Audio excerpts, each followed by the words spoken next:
안녕하세요. 글로벌 리스크 체계 조이준입니다.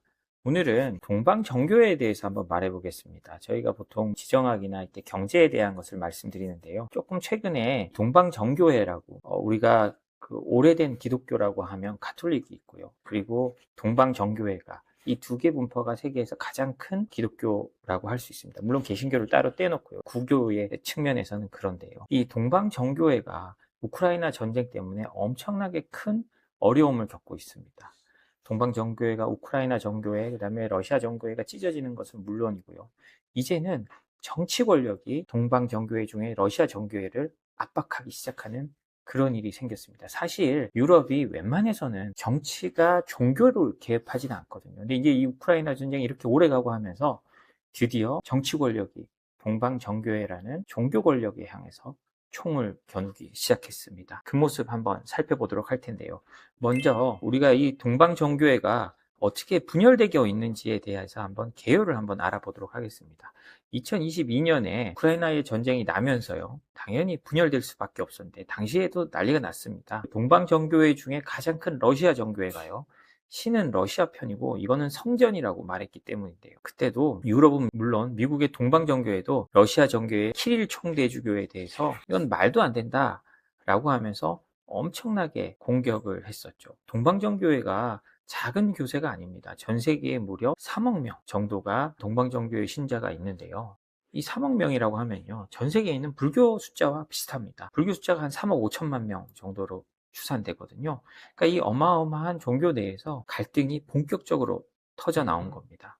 당시에 이 키릴 총대주교가 어떻게 말을 했냐면요, 우크라이나 전쟁에 출전하는 장군에게 금박을 입힌 성화를 주면서요, 이 성화가 조국 수호의 길을 시작하는 젊은 병사들에게 영감을 줄 것이라고 하면서 축복 기도를 하고요. 그러니까 그걸 받은 장군은 귀한 선물이 우크라이나의 나치와의 전투에서 우리 군대를 보호할 것이라고 말하면서 전투하는 곳으로 나왔죠. 그러면서 이 키릴 총대주교는요, 신은 거짓된 서구 자유세계가 아닌 러시아 편이라면서요, 서구가 성소수자 문제, 그러니까 동성애에 지나치게 골몰하고 있는 것을 보면서 신은 더 이상 서구의 편이 아니다 라고 선언을 했습니다. 그러니까 이는 어떻게 생각하면 사실은 종교적 물타기를 한 거죠. 우크라이나를 침공한 거를 정당화하기 위해서 기독교 내에 논란이 있는 동성애 문제를 끌어들이면서 동성애를 비판하면서 그래서 우크라이나와 서방을 침공해도 좋다라는 논리로 치환을 한 겁니다. 키릴 총대주교는요, 푸틴 대통령의 열렬한 지도자로 알려졌는데요, 2012년에는 푸틴을 가르쳐서 신의 선물이라고 표현하기도 했다고 합니다. 그런데요, 이 동방정교회는 좀 구성이 좀 독특합니다. 이 러시아 정교회가 가장 큽니다. 가장 대부분을 또 차지하는 게 러시아 정교회지만 그 위에 콘스탄티노플 정교회가 있습니다. 왜냐하면 생각해보면 과거에 동로머가 콘스탄티노플에 있었잖아요. 그래서 거기서 동방정교회가 출발했기 때문에 콘스탄티노플에 있는데요, 지금의 터키의 이스탄불 쪽에 있는 거죠. 이 콘스탄티노플의 정교회와 갈등을 빚기 시작합니다. 콘스탄티노플 정교회가 보기에는 말도 안 되는 얘기를 하고 있고요. 과거부터 동방 정교회 수장은 콘스탄티노플 정교회고요. 그 밑에 총 해서 15개의 정교회 구역이 있습니다.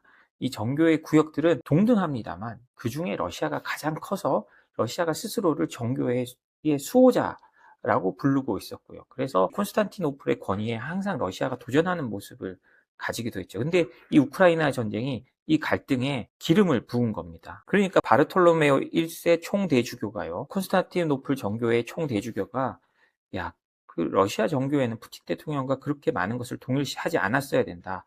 우크라이나 침공을 신성한 것이라고 부르는 건 실수다. 라고 하면서요, 정교회는 전쟁, 폭력, 테러를 지지하지 않기 때문에 키릴 대주교는 정교회 전체의 명예를 실추시키고 있다.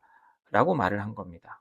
과거에는요, 이 우크라이나 정교회도 러시아 정교회의 소속이었습니다. 그러니까 모스크바 총대주교청에 소속돼 있어서 우크라이나 정교회가 모스크바 정교회의 얘기를 들었었는데요. 2014년 크림 전쟁, 그러니까 크림 침공이죠. 크림 침공을 계기로 우크라이나 정교회가 콘스탄티노플 정교회에 우리 독립하겠다, 러시아랑 도저히 같이 못 가겠다라고 하니까요, 콘스탄티노플 정교회에서 그래, 너희들은 독립해라, 이 러시아가 잘못했다라고 해서 독립을 시켰습니다. 그 이후에 양측의 갈등이 또 굉장히 격화된 면이 있는데요, 그런 것들이 또 여기서 나타나는 겁니다. 그리고 콘스탄티노플 정교회의 바르톨로메오 1세는요, 지금 우크라이나의 전쟁에 대해서 어떻게까지 말하냐면 러시아의 침략은요, 성전이 아니고 악마의 전쟁이다 라고까지 말합니다. 그 러시아 정교회 수장이 이거는 신의 전쟁이다 라고 했는데 콘스탄티노플 대주교는 이건 악마의 전쟁이다. 니들은 악마야. 라고까지 말을 하고 있는 겁니다. 이러니까 이제 동방정교회가 아무리 15개 정교회가 따로따로 움직인다고 해도 어느 정도의 통합을 가지기에는 너무나 힘든 상황까지 와버렸다고 하는 거죠. 그러면서 이 바르톨로메오 대주교는요, 이 러시아 정교회 수장에 대해서 그는 푸틴의 복사다까지 부르기도 했습니다. 왜냐하면 그냥 푸틴의 푸들이라는 거예요. 개예요. 복사는 천주교에서 예배를 도와주는 어떤 보조적인 역할을 하는 사람을 말하잖아요. 한마디로 푸틴을 돕는 뭐 푸들 같은 존재다 라고까지 말을 하는 겁니다. 이러니 정교회가 사실상 분열에 들어갔고 1000년 이상 이어져 오던 정교회가 뿌리째 흔들리고 있다는 얘기가 나오는 겁니다. 이런 상황에서 EU가 마지막 칼을 꺼냅니다. EU 제재 대상에요. 우크라이나 침공을 지지한 러시아 정교회의 총대주교를 포함하기로 공식적으로 밝히고 있는 건데요. 유로뉴스의 최신 보도에 따르면요. EU가요. 러시아 정교회 수장이 키릴 총대주교 제재를 다시 추진하고 있다고 합니다. 원래요. EU가 과거에도 이 키릴 대주교를 제재하려고 했는데 당시에 헝가리의 반대로 무산됐습니다. 헝가리는 누구냐? 당시 빅토르 오르반 전 총리가 친러로 유명했잖아요. 오르반이 끝까지 반대를 해서 제재를 못했던 겁니다. EU가 제재를 하려면 만장일치여야 되는데 최근에 헝가리가 이제 정권이 바뀌었잖아요. 친유럽 성향으로 바뀌었기 때문에 이제 할 수 있게 된 겁니다. EU의 제재는 굉장히 상징적이겠죠. 원래 EU 제재가 무서운 거는 자산 동결에 여행 금지에 그걸 거래하는 기업들을 모두 함께 제재할 수 있다. 뭐 EU 내에 있으면 라는 게 있는데 그런 건 아니지만 이 총대주교 러시아 총대주교는 정치적 상징성이 있는 사람이기 때문에 이 사람을 푸틴 정권의 전쟁을 일으킨 사람들과 똑같은 위치에 올려놓는다는 것 자체가 굉장히 큰 의미가 있는 겁니다. 물론 최종 제재까지 변수는 당연히 남아 있습니다. 이 정교회 수장이라는 상징적 위치 때문에 이렇게까지 해야 되느냐라는 게 있을 수 있고요.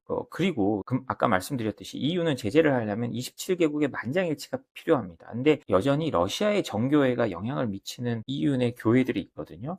예를 들자면 동유럽 쪽에는 그 러시아 정교회 소속 그 정교회 교회들이 많습니다. 이들이 인구가 많거나 헝가리가 대표적으로 그렇기 때문에 오르반이 반대를 했던 건데 그런 것처럼 그런 사람들이 계속 반대를 할 수 있기 때문에 EU 내부에서도 이거는 정치적으로 굉장히 민감한 문제가 돼서 이대로 갈 수 있을지 없을지는 아직 확실한 건 아닙니다. 그러나 헝가리의 그 정권이 교체되면서 될 가능성이 굉장히 높아졌다는 거죠. 그리고 또 이 제재를 하는 명단에는요. 러시아 정교회 소속 주교 게오르기 셰브쿠노프라는 사람도 포함될 수 있다고 합니다. 이 사람이 누구냐면요. 푸틴의 개인 사제로 유명하답니다. 푸틴의 고해성사 전담 신부라고 하는데요. 푸틴이 어떤 고해성사를 할지는 알 수 없겠지만 어찌됐든 푸틴의 고해성사를 맡고 있는 사람이라고 하니까요. 이 사람도 함께 제재하는 것을 검토하고 있다고 합니다.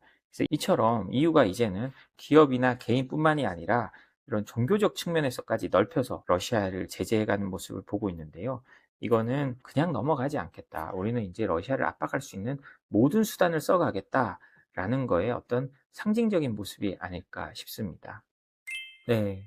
마지막 소식 간단하게 전해드리겠습니다. 미국과 이란과의 합의로 호르무즈가 다시 열린다고 하는데요. 그래서 유가는 현실적으로 많이 떨어졌습니다. 하루에 5%씩도 떨어지고 하는데 그런데 원유는 계속 부족하다고 하네요. 그 모습 한번 간단히 알아보면요. 시장 전문가들은요. 해협이 다시 열리더라도 지난 몇 달 동안 감소한 원유 재고를 회복하는 데는 상당한 시간이 필요하고 유가 불안이 당분간 이어질 수 있다고 보고 있다고 합니다. 그 호르무즈가 막힌 다음에 지금까지는 미국 같은 경우는요, 전략 비축유를 적극 활용해 왔다고 합니다. 지난 3월 말 이후에 약 6,600만 배럴을 방출했는데, 현재 속도가 유지될 경우 정부가 승인한 총 방출 물량은 9월 초쯤에 소진될 수 있다고 하는데요. 이렇게 된다면 미국 전략 비축유는 약 2억 4,300만 배럴 수준으로 감소하고 있는 역사적으로 가장 낮은 수준에 해당한다고 합니다. 상업용 원유 재고도 줄고 있는데요. 들어오는 건 없이 계속 빼서 쓰니까 그렇겠죠. 미국 오클라호마주 쿠싱에는요. 원유 시장의 핵심 저장 거점인데 늘 말하잖아요. 이렇게 원유에 관심 있는 분들 보시면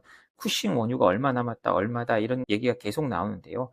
이 쿠싱의 현재 재고가 2,100만 배럴 수준까지 감소했다고 합니다. 업계에서는요. 2,000만 배럴 이하로 내려가면 저장시설 운영 효율이 크게 떨어지고요. 저장 탱크 바닥에는 슬러지 등이 있어 일정 수준 이상 재고가 줄어들 경우 원유를 원활하게 이동시킬 수 없는 수준이라고까지 합니다. 그래서 엑슨모빌이라고 있잖아요. 전 세계에서 가장 큰 오일 메이저죠. 이 엑슨모빌이 주요 저장시설 재고가 한계 수준에 도달하면 유가가 배럴당 150에서 160달러까지 갑자기 치솟을 수 있다라고 전망했습니다. 쉐보론 역시도요, 공급 부족 문제가 전 세계 시장에서 본격적으로 나타날 것이라고 하는데요. 왜냐하면 합의했다고 해도 아직 그 호르무즈 해협의 통행이 원활하지 않고, 그렇다고 채워 넣는 것도 속도가 잘 붙지 않고, 그동안 이란이 생산시설도 많이 파괴했기 때문에 그런 걸 복구하는데도 시간이 오래 걸리기 때문입니다. 그래서 단순히 전쟁이 끝났다고 이 에너지 문제가 해결되는 게 아니고, 이런 것들이 다 복구가 완료되고 끝나기까지는 상당한 시간이 걸릴 것이라는 게 전문가들의 의견이고요. 오히려 지금 유가가 내려가는 건 너무 기대감 때문에 그런 게 아닌가 싶은 면도 있습니다. 네, 오늘 저희가 준비한 소식은 여기까지입니다. 저희 소식이 도움이 되셨다면 구독과 좋아요, 알림 설정 부탁드리겠습니다. 감사합니다.